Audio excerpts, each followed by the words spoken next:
बैठे रहेंगे। क्या आप ये आश्वासन देते हैं कि एलजी साहब से बात करने के बाद या वो कुछ रिटर्न में लेने के बाद आप वो कागज़ जो है उनको वहाँ पे देने जाएंगे या उनके साथ बात करने जाएंगे? नहीं, अगर लोग ये चाहते हैं कि उनसे रिटर्न में या कोई प्रैक्टिकल सबूत हो तो हक तो बनता है ना यार। देखिए, आपको पता है ये किसानों का मोर्चा पंजाब में कितनी देर रहा, और उन्होंने भी वो अपना जो उठाया वो तब जबकि उनके पास रिटर्न एक हाथ में आया, ठीक है ना। तो ये अगर हम ये नहीं, इसका ये मतलब नहीं है कि वो गलत कह रहे हैं ये बात। जो आपके सपोर्टर्स हैं, जिन लोगों ने आपको वोट किया और आप मंत्री भी बने भाजपा सरकार में, वो लोग काफ़ी परेशान हैं। कालाकोट सीट को ख़त्म कर दिया गया, अलग अलग जगहों पे उसको जोड़ा गया। वो लोग काफ़ी ज़्यादा परेशान हैं कि अब अब्दुल गनी कोहली साहब जो हैं वो कहाँ से इलेक्शन लड़ेंगे और कैसे, क्या कुछ रद्द-ए-अमल रहेगा? नहीं, आपको उनकी परेशानी का कैसे पता लगा? आप तो जम्मू में बैठे हैं। सर, हम मिलते रहते हैं, फ़ोन कॉल्स होती हैं, बात होती है। चलिए, नहीं बात तो ये है। देखिए ना, मैं भी एक्चुअली पुंछ का रहने वाला हूँ। तो पुंछ से जब मैं कालाकोट आया था तो कालाकोट आके इलेक्शन लड़ा था। तो भारतीय जनता पार्टी के टिकट पर अल्लाह का लाख लाख शुक्र है कि हालात तो इतने मुनासिब नहीं थे, लेकिन फिर भी अल्लाह ताला ने कामयाबी दी। भारतीय जनता पार्टी में जिस तरह से बाकी पार्टीज़ को छोड़ के लोग भारतीय जनता पार्टी का हिस्सा बन रहे हैं, और भारतीय जनता पार्टी के लीडरान जो हैं वो भी काफ़ी अहमियत, इम्पोर्टेंस जो है वो उन लीडरों को दे रहे हैं, जिससे जो लोग पहले से 15-15, 20-20 सालों से वो लोग जुड़े हुए हैं भारतीय जनता पार्टी के साथ, वो अपने आप को अनसेफ महसूस कर रहे हैं वहाँ पे। क्या आपको ऐसा लगता है? मुझे अपने आप को तो ऐसा नहीं लगता है, ऐसी बात नहीं है। मैं 7-8 साल हो गए आए हुए, आपने तो मंत्री भी बन गए अब आप, लेकिन जो पुराने 25-25, 30 साल से लोग जुड़े हुए हैं, जिनको अभी वो मुकाम नहीं मिला है, इम्पोर्टेंस उन लोगों को दी जा रही है जो कल तक दुश्मन थे, आज अंदर रह के मतलब पार्टी के बीच में आ रहे हैं। हो सकता है हो, इसमें मैं क्या कहूँ, हो सकता है वो ऐसे साथी होंगे, पार्टी में होता है, ये चलता है। पॉलिटिक्स में और जंग में सब जायज़ है। हमारे साथ खास बातचीत में मौजूद हैं पूर्व मंत्री व भाजपा सीनियर नेता अब्दुल गनी कोहली सर। सर, स्वागत है आपका न्यूज़ 7 इंडिया में। शुक्रिया जी, आपने याद किया। कोहली सर, पिछले 40-45 दिनों से रूपनगर में गुज्जर मोहल्ला में गुज्जर कम्युनिटी के लोग जो हैं धरने पे बैठे हुए हैं और देख रहे हैं भाजपा की ओर, देख रहे हैं भाजपा के एसटी मोर्चा के जो गुज्जर बकरवाल कम्युनिटी के लोग हैं उनकी ओर, उन लीडरों की ओर कि वो कब हमारी बात करेंगे, कब हमारी बात जो है हाईकमान तक पहुंचाएंगे ताकि हमें भी हमारा इंसाफ मिल सके। 127 प्लॉट इसको मिल चुका है, तो उनको उनका हक कब मिलेगा? आपने बड़ी सी बात कही। शायद मैंने 2-3 इंटरव्यू दिए, शायद आपने भी एक इंटरव्यू लिया था, मुझे याद आता है। देखिए, जिस दिन मेरे नोटिस में ये बात आई कि ऐसा उन लोगों के साथ ज़्यादती हुई है, तो मैंने उसी दिन भी ये कहा था कि मैंने ऐसे महसूस किया जैसे मेरा अपना घर टूटा हो। अब जो मुझे अब लेटेस्ट पता लगा है कि उसमें बेसिकली जेडीए ने वो प्लाट किसी और को लाट किए हुए थे। मैं हैरान हूँ, जबकि कब्ज़े में उनके ज़मीन है, वो भी 47 से बग़ैर जेडीए ने अपने कब्ज़े में लिए हुए अगर वो अलाट करते हैं, तो मैं कहता हूँ ये महकमे की तो बहुत बड़ी ज़्यादती है, बहुत बड़ी ज़्यादती है। और फिर जिन लोगों को अलाट किए उनके साथ भी ज़्यादती की इन्होंने। सबसे ज़्यादती तो उनके साथ की जो 47 से बैठे हैं, और फिर उनके साथ ज़्यादती की जिनको अलाट किया बगैर ये देखे हुए, आंखें बंद करके। और फिर जुल्म उस पर ये कि उन लोगों के जिस दिन मकान ढाए जो 47 से बैठे थे, सर्दी में उनके बच्चे बिल्कुल वहाँ, हर बात का तरीका होता है। अगर आपने सर्दी के दिनों में एक डिमॉलिश करना था, अगर कोई आपको मजबूरी थी, अंडर रूल्स मैं कहता हूँ, ऐसे नहीं, तो उसके लिए बाज़ाब्ता नोटिस दिया जाता है ताकि वो अपने ऑब्जेक्शन फाइल करते, कम से कम सर्दियों में अपने बच्चों को महफूज तो रखते। और मैं हैरान हूँ इस बात की कि वहाँ हर तबका का आदमी गया है, हर पार्टी का आदमी गया है, सिवाय भारतीय जनता पार्टी के। नहीं, मैंने भी बयान दिया है भारतीय जनता पार्टी। कोई नहीं, आपने जाने की बात की, वहाँ पे गया कोई नहीं। मैं गया नहीं, मेरी सेहत को ठीक नहीं थी। अगर आप कहेंगे मैं, लोग भी नहीं ना गए। अच्छा, बाकी क्या मैं नहीं कह सकता हूँ क्यों नहीं गए, लेकिन दुख मुझे दिली तौर पर दुख है। 2 बातों से दुख है। अगर कोई ये आदमी कहे ना, एक तो कम्युनिटी के लोग हैं, सीधी बात है, और वो उम्मीद ही इसी बात से भी करते हैं कि हुकूमत इनकी है, सब कुछ है। मैं ईमानदारी से, मैं आज ही या कल टाइम लूँगा गवर्नर साहब से, मैं स्पेशल एक अपील उनके नाम लिख के ले जाऊँगा, उनको हाथ में दूँगा, मेहरबानी करके इनका मामला जो है हल होना चाहिए। बहुत जुल्म हो गया है, बहुत देर हो गई है, क्योंकि हमें बाकी के लोगों की बातें सुननी पड़ती हैं। या तो नजायज़ हो तो ठीक, कोई भी आदमी किसी पार्टी का कोई नफर ये नहीं कहता कि उनके साथ ज़्यादती नहीं हुई है, तो इसका मतलब है बात हक की है। तो हक की बात को हल करने के लिए मैं ऑनरेबल एलजी साहब से आपके इस जो है ये इन्फॉर्मेशन, मेरी जो रिक्वेस्ट है वो मैं ज़रूर अपील भी करूँगा कि ये मामला जितनी जल्दी हो सके, ऑलरेडी बहुत देर हो गई है, ये हल हो। और नहीं तो मैं जब 2-3 दिन के बाद इंशाल्लाह ज़रूर मिलने जा रहा हूँ उनसे, मैं स्पेशली तौर पे धरना साइड पे रूपनगर में नहीं, मैं ये है एलजी साहब से मिलने जा रहा हूँ इंशाल्लाह ताला। उस परिवार से नहीं मिलेंगे? नहीं, क्यों नहीं मिलूँगा, मैं कहता हूँ कुछ लेके जाए इंसान। अच्छा। मैं कहता हूँ कुछ लेके जाए, उसके बाद एलजी साहब से मिलने के बाद आप वहाँ पे मैं ज़रूर इंशाल्लाह जो भी उनसे हुआ मैं चाहूँगा, तो मैं उनसे ज़रूर स्पेशली अपनी कैपेसिटी में उनसे जाके मिलूँगा और कहूँगा कि इन लोगों के साथ जुल्म हुआ है, ज़्यादती हुई है। तो अगर वो जो एक बाकी के लोग जिनको प्लाट अलाट हुए हैं उनके साथ भी ज़्यादती हुई है, अब ये दोष किसको देना चाहिए? उन लोगों का दोष नहीं है, ये डिपार्टमेंट का है, उनको है। तो डिपार्टमेंट को भी तो पूछताछ तो होनी चाहिए। मैं खुद मुलाजिम रहा हूँ, आंखें बंद करके कैसे वो अलाट करते रहे? या तो पहले जब भी ज़मीन JDA ले, हाउसिंग बोर्ड वाले ले, वो बाज़ाब्ता एयर मार्क करते हैं एरिया को कि ये ज़मीन हमारे पास है, फिर देन नोटिफिकेशन होती है आफ्टर ड्यू, जो उनकी पोजीशन में आ जाए। तो मैं हैरान हूँ, बगैर पोजीशन लिए हुए उन्होंने नोटिफिकेशन दी और फिर साल लोगों को अलाट किया, वो बेचारे भी दर पदर परेशान है। तो ज़ाती तौर पर तो मुझे बड़ा दुख हुआ है इस बात का। मैं जिन जिन लोगों को दुख हुआ है, मैं उस दुख में किसी से पीछे नहीं हूँ, ये ईमानदारी की बात है। कॉलेज सर, ये जो धरना अब आगे बढ़ाया जा रहा है या चल रहा है लगातार 40-45 दिन आज हो चुके हैं, तो उनकी एक मांग है 26 कनाल 7 मरले जगह जो है उनकी साइड पे कर ली गई है, और तब तक उनको ये आश्वासन दिया गया है कि आपके साथ छेड़खानी या आपको यहाँ से नहीं हटाया जाएगा जब तक गवर्नमेंट कोई इस पे फैसला नहीं लेती है। ये JDA वाइस चेयरमैन जो है वहाँ पे जाके उनके द्वारा जो उनको वो जगह अलग करके दी गई है। अब वो लोग धरने पे इसलिए हैं वहाँ पे कि वो 26 कनाल 7 मरले जगह जो है उनको रिटर्न में दी जाए। वो उसका पैसा भी जो 90s के हिसाब से है वो भरना वहाँ पे, मतलब वो भरने को भी तैयार हैं। अगर पैसा भरना चाहते हैं, गवर्नमेंट लेना चाहती है, पैसा भी भर देंगे। उनकी वो मांग है, जब तक वो मांग उनकी पूरी नहीं होती वो धरने पे लगातार बैठे रहेंगे। तो क्या आप ये आश्वासन देते हैं कि LG साहब से बात करने के बाद या वो कुछ रिटर्न में लेने के बाद आप वो कागज़ जो है उनको वहाँ पे देने जाएंगे या उनके साथ बात करने जाएंगे? नहीं, अगर लोग ये चाहते हैं कि उनसे रिटर्न में या कोई प्रैक्टिकल सबूत हो तो हक तो बनता है ना यार। देखिए, आपको पता है ये किसानों का मोर्चा पंजाब में कितनी देर रहा, और उन्होंने भी वो अपना जो उठाया वो तब जबकि उनके पास रिटर्न एक हाथ में आया, ठीक है ना। तो ये अगर हम ये नहीं, इसका ये मतलब नहीं है कि वो गलत कह रहे हैं, ये बात, इस बात में भी उनका वज़न है कि ठीक है हमारे पास क्लियर बात आ जाए।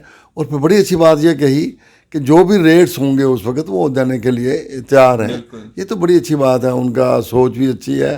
तो मैं सच कहता हूँ कि इस बात में ये बात भी, ये तो अभी मुझे पता लगा है कि गवर्नमेंट ने अलबत्ता ये मैंने सोचा है पार्लियामेंट में भी ये सवाल उठा है, पार्लियामेंट में वो MP साहब से, बल्कि उन्होंने मुझे भी टेलीफोन किया था। वो हमारी पार्टी के MP नहीं हैं, बल्कि उन्होंने मुझे कहा कि आप BJP में हो, BJP के मंत्री रहे हो, आप इस मामले को हल क्यों नहीं करवा रहे हैं, जबकि मैंने पार्लियामेंट में उठाया है। तो उसके बाद मैं कुछ तबीयत ठीक नहीं थी, फिर पंजाब चला गया था, कुछ ऐसे आगे पीछे था, फिर पुणे चला गया था। अब है आज मैंने अभी आते ही आज सुबह इसी बारे में पता किया था। मुझे लगता है गवर्नर साहब कुछ दिनों के लिए बाहर हैं, मैं पता लगता हूँ कब वापस आ रहे हैं। मैं सबसे पहले उनसे रिक्वेस्ट ये करूँगा कि मुझे अपॉइंटमेंट दी जाए ताकि इस बारे में जो है मैं तफसील से बात करूँ, और खुदा करे कि वो हमारी रिक्वेस्ट को मान जाएं। जायज़ बात है, माननी भी चाहिए। और जिस लोग से उम्मीद से तवक्को से ये लोग हमसे, खासकर भारतीय जनता पार्टी से उम्मीद रखते हैं, तो हमें उनकी उम्मीदों पर पूरा उतरना चाहिए, जबकि बात जो है वो जायज़ भी है। और सर, अब जो आपके सपोर्टर्स हैं, जिन लोगों ने आपको वोट किया और आप मंत्री भी बने भाजपा सरकार में, वो लोग काफ़ी परेशान हैं। कालाकोट सीट को ख़त्म कर दिया गया, अलग अलग जगहों पे उसको जोड़ा गया। वो लोग काफ़ी ज़्यादा परेशान हैं कि अब अब्दुल गनी कोहली साहब जो हैं वो कहाँ से इलेक्शन लड़ेंगे और कैसे, क्या कुछ रद्द अमल रहेगा। नहीं, आपको उनकी परेशानी का कैसे पता लगा? आप तो जम्मू में बैठे हैं। सर, हम मिलते रहते हैं, फ़ोन कॉल्स होती हैं, बात होती है। चलिए, नहीं बात तो ये है। देखिए ना, मैं भी एक्चुअली पुंछ का रहने वाला हूँ। तो पुंछ से जब मैं कालाकोट आया था तो कालाकोट आके इलेक्शन लड़ा था। तो भारतीय जनता पार्टी के टिकट पर अल्लाह का लाख लाख शुक्र है कि हालात तो इतने मुनासिब नहीं थे, लेकिन फिर भी अल्लाह ताला ने कामयाबी दी और मुझसे जो भी खिदमत हो सकती थी वो मैंने की। बल्कि लोग तो मुझे यहाँ तक कहते हैं कि आपने आके हमें आज़ाद कराया। चलिए, उसमें क्या, वो लोग ही बता सकेंगे, मैं क्या बताऊँ। तो है ये, लोग भी मुझे कहते हैं, मेरे जहन में भी ये थोड़ा गिला तो है, लेकिन गिला किस पर करे? देखो ना, इलेक्शन कमीशन जो है वो ऑटोनमस बॉडी है, ठीक है ना।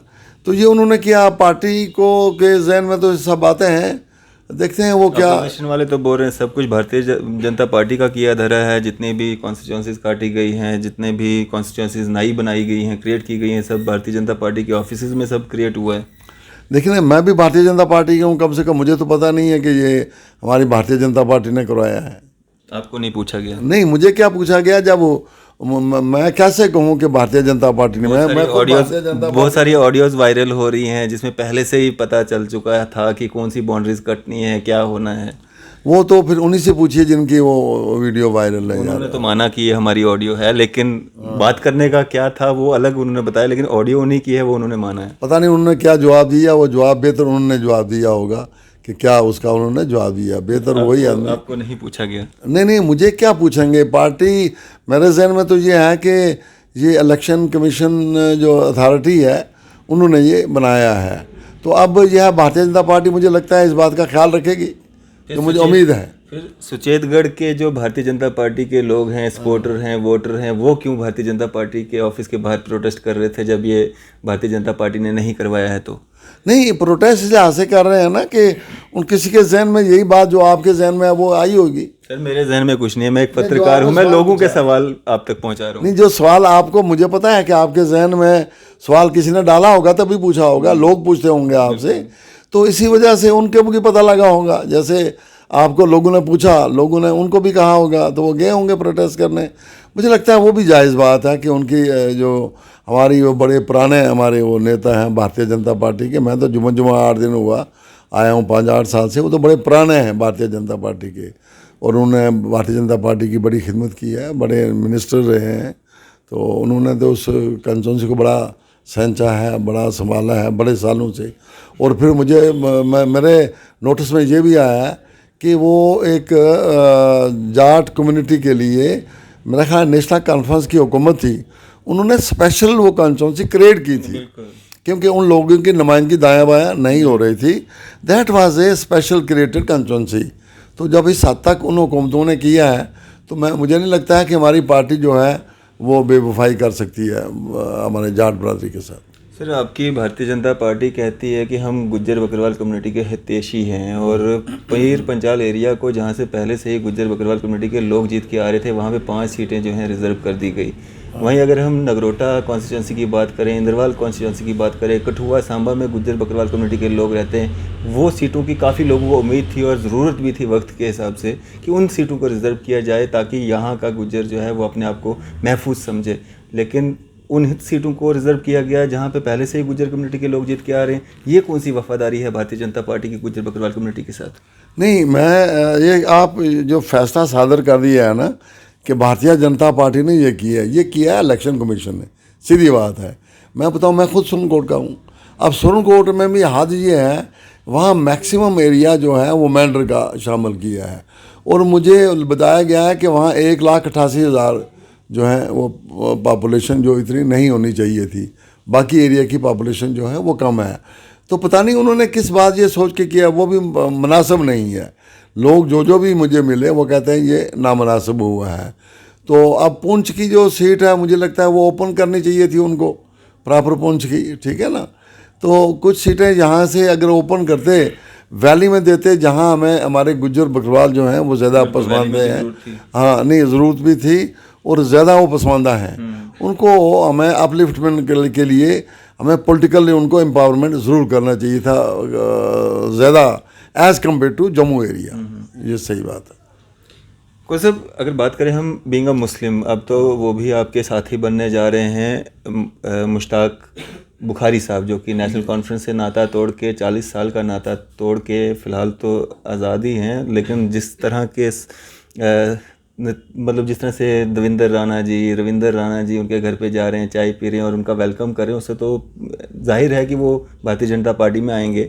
लेकिन उनका एक स्टेटमेंट कल का आया हुआ है जिसमें वो कह रहे हैं कि अगर हमें हमारे पहाड़ियों को एसटी स्टेटस मिलता है तो हम जहन्नम में जाने को भी तैयार हैं। बीइंग अ मुस्लिम, आपको क्या लगता है कि इस तरह का स्टेटमेंट उनको देना चाहिए था? नौजुबिल्ला। देखिए, हम पहले मुसलमान हैं, फिर पॉलिटिक्स आती है, सीधी बात है। हमारी पॉलिटिक्स जो है वो सिर्फ एक एज मुसलमान होना है, ठीक है ना। हम एज मुसलमान हैं, पॉलिटिक्स बाद में आती है। और मुसलमान की सबसे बड़ी दौलत जो है वो उसका ये है, आखिरी जो मंजिल है वो ये है कि उसको जन्नतुल फिरदौस नसीब हो। तो हर मुसलमान तो ये चाहता है कि ऐ अल्लाह मेरा सब कुछ तू लूट ले, सब कुछ कर ले। देखिए, सरकार दो आलम सल्लल्लाहु अलैहि वसल्लम के चाचा थे दो, जिन्होंने ईमान नहीं लाया था, बड़े अमीर थे, करोड़पति, सब कुछ थे। सरकार दो आलम सल्लल्लाहु अलैहि वसल्लम ने उनको समझाया भी कि भाई ये दौलत जो है ये यहीं रह जाएगी, आप ईमान लाओ ताकि आपको जन्नत जो है वो मिल सके। तो उनकी बदकिस्मती थी कि उन्होंने ईमान नहीं लाया, वो जहन्नम में गए। तो उस एक ये वाक़या हमारे सामने है। इसका मतलब है कि हमें जन्नत से किसी चीज़ को, दुनिया की चीज़ को, अपनी जान को भी तरजीह नहीं देनी चाहिए। मेरा तो ये ईमान है। तो जिस तरह से वो सईद फैमिली से बिलोंग करते हैं और मियाँ बशीर साहब के लिए उन्होंने कहा कि वो सिर्फ तस्बीह फेरा करते थे। नहीं, ये बड़े गैर मुनासिब लफ्ज़ उन्होंने इस्तेमाल किए हैं, बहुत ही गैर मुनासिब, जो मैं तो इसकी मजम्मत करता हूँ। ऐसे लफ्ज़ उनको नहीं इस्तेमाल करना चाहिए। वो सैदात ख़ानदान के हैं, हमें उस सैदात ख़ानदान की जो है नहायत ही इज़्ज़त है, एहतराम है, बल्कि वो हमारे पड़ोसी हैं, उनकी हम इज़्ज़त करते हैं। उनका जो दादा साहब थे वो बहुत बड़े औलिया अल्लाह थे और उनका तल्लक बाबा जी साहब रहमतुल्लाह अलैह से भी था। अब पता नहीं वो सब रिश्ते ये क्यों भूल गए हैं, ये नहीं कहना चाहिए। अगर कोई बात भी करनी हो, इख्तलाफ भी हो, तो इस तरह के मियाँ बशीर साहब जिनको लाखों करोड़ों लोग जो हैं हज़रत बाबा साहब कहते हैं, तो अगर वो कहना है उनसे फ़र्क नहीं पड़ता है, इस बात से, उनके कहने से फ़र्क नहीं पड़ता है, बल्कि ये ज़ाहिर करता है कि कहने वाला क्या कह रहा है। तो मैं नहीं चाहता हूँ कि उनके ख़िलाफ़ भी कोई बात इस कहने से कोई कहे, मुझे वो भी अच्छा नहीं लगेगा, क्योंकि वो सईद ख़ानदान से हैं। तो मैं आज टेलीफोन भी मुझे आ रहे थे, उनके मतलब बड़ी उल्ट पुल्ट बुखारी साहब, मैंने कहा खबरदार, वो सैयद ख़ानदान से हैं। मेरे सामने ना टेलीफोन पे मैं सुनना चाहता हूँ, ना सुनना उनके ख़िलाफ़ कोई बात, क्योंकि वो सैयद ख़ानदान से हमें उसका एहतराम है। लेकिन ये बात जो है उन्होंने नहीं करनी चाहिए, जो नामुनासिब है, बहुत ही नामुनासिब है। कौन साहब, भारतीय जनता पार्टी में जिस तरह से बाकी पार्टीज़ को छोड़ के लोग भारतीय जनता पार्टी का हिस्सा बन रहे हैं और भारतीय जनता पार्टी के लीडरान जो हैं वो भी काफ़ी अहमियत, इम्पोर्टेंस जो है वो उन लीडरों को दे रहे हैं, जिससे जो लोग पहले से 15-15, 20-20 सालों से वो लोग जुड़े हुए हैं भारतीय जनता पार्टी के साथ, वो अपने आप को अनसेफ महसूस कर रहे हैं वहाँ पे। क्या आपको ऐसा लगता है? मुझे अपने आप को तो ऐसा नहीं लगता है, ऐसी बात नहीं है। मैं तो 7-8 साल हो गए आए हुए, आपने तो मंत्री भी बन गए अब आप, लेकिन जो पुराने 25-25, 30 साल से लोग जुड़े हुए हैं, जिनको अभी वो मुकाम नहीं मिला है, इम्पोर्टेंस उन लोगों को दी जा रही है जो कल तक दुश्मन थे, आज अंदर रह के मतलब पार्टी के बीच में आ रहे हैं। हो सकता है वो, इसमें मैं क्या कहूँ, हो सकता है वो ऐसे साथी होंगे, पार्टी में होता है, ये चलता है पॉलिटिक्स में और जंग में सब जायज़ है। जंग में सब जायज़ है। क्या एक मैसेज देना चाहेंगे आम जनता के लिए? देखिए, आम जनता को मैं तो ये कहूँगा कि हर बात वो अच्छी जिसका रिज़ल्ट ठीक हो, ठीक है ना। आपने बड़ी बातें की हैं, मुख्तलिफ मौजू, और आप सबको जमा करके मेरे लिए लाए हो कि ये भारतीय जनता पार्टी का आदमी है, इससे इसलिए अगलाएं की बात नहीं है। मेरे दिल में जो सही बात होती है मैं कह देता हूँ। मैं पार्टी का छोटा वर्कर हूँ, ठीक है ना। मैं हरगिज़ पार्टी के ख़िलाफ़ नहीं, अगर कोई इंडिविजुअल, कोई नेता भी अगर पार्टी या कोई बात ऐसे ही करता है, इसका मतलब ये नहीं है कि वो पार्टी कर रही है। वो उस नेता की अपनी काबिलियत है, अपनी उसकी जो सोच है, अपना विजन है उसका, वो अपने विजन से बात करता है, चाहे वो किसी ओहदे पे क्यों ना हो। तो पार्टी तो हरगिज़ ऐसा नहीं है। पार्टी का तो हमारे नरेंद्र भाई मोदी जी हैं, उनका सबका साथ, फिर विकास, फिर विश्वास, फिर क्या और क्या नहीं है। पार्टी का तो ये मैसेज है। तो अगर कोई आदमी उस बात पे नहीं उतरता है तो वो बात ठीक थोड़ी कर रहा है। पहाड़ियों के हक में है, पहाड़ियों को एसटी स्टेटस मिले। बस देखिए, मैं हमेशा ये कहता हूँ, गुजरों को हक को जब छोड़ के पहाड़ियों को क्यों ना मिले। हमारे भाई हैं वो, हमारे तो भाई हैं ना यार। वैसे भी देखिए, पहाड़ियों में दो बातें हैं। पहाड़ी तबके में अब हिंदू भाई भी हैं, मुसलमान भी हैं, ठीक है ना। तो मुसलमान तो सब कलमा पढ़ने वाले भाई भाई होते हैं। तो हम वैसे भी कहते हैं हिंदू मुस्लिम सिख ईसाई आपस में है भाई भाई। हमारा जो सेकुलर करैक्टर है मुल्क का, वो तो सबको कहता है। तो अगर किसी को मिले तो उसमें क्या हक है। लेकिन अलबत्ता एक बात मुझे समझ नहीं आ रही है, भद्रवाह के कल भी आदमी आए थे, अब वो मुझे कहते हैं, गुजर थे, कहते हैं देखो जी, गुजरों के साथ कुछ और हिंदू भाई भी थे। वो कहते हैं देखो जी, हमें नहीं दे रहे हैं और आपकी पार्टी रजौरी पुंछ को तवज्जो दे रही है, क्यों दे रही है। मैंने कहा यार, आपको तो डिमांड करनी चाहिए ना, मैं उसमें क्या कहूँ, ठीक है ना। वो लोग गए होंगे, जो सामने आए उसी की बात करनी पड़ती है ना। तो पार्टी के सामने वो गए होंगे, तो आप ही सामने जाइए, वो आपकी भी बात करेंगे। लेकिन मैंने कहा, मुझे याद है पिछले दिनों में कुछ डोडा भद्रवाह के कुछ एडवोकेट्स थे, किसी ये है प्रेस कॉन्फ्रेंस दी थी कि दी थी ना। अच्छा, तो ये है कि वो कहते थे हमारा हक भी बनता है। हाँ, क्योंकि पहाड़ी तो वो भी हैं, क्योंकि मुझे खुद याद, मैं नौकरी भी की है यहाँ बनी एरिया में, वो भी वाकई पहाड़ी एरिया है, वो भी गरीब लोग हैं वैसे, ठीक है ना। अगर आके, मैं नहीं चाहता हूँ कि कल कश्मीर के एरिया में पहाड़ी में भी लोग होंगे। तो मैं कहता हूँ 130 करोड़ आबादी है हमारे पूरे हिंदुस्तान की, ये तो 1 करोड़ सवा करोड़ की आबादी है। मैं तो कहता हूँ सबको अगर डिक्लेयर करते हैं एसटी तो ज़्यादा अच्छा है, सबका भला हो जाएगा, मैं तो ये कहता हूँ। चलें, शुक्रिया हमारे से बातचीत करने के लिए। चलो जी, शुक्रिया। तो ये थे हमारे साथ पूर्व मंत्री व भाजपा सीनियर नेता अब्दुल गनी कोहली साहब। इसी तरह की मजीद अपडेट्स के लिए आप देखते रहे न्यूज़ 7 इंडिया में। अरफाज अहमद, कैमरामैन शाहनवाज के साथ।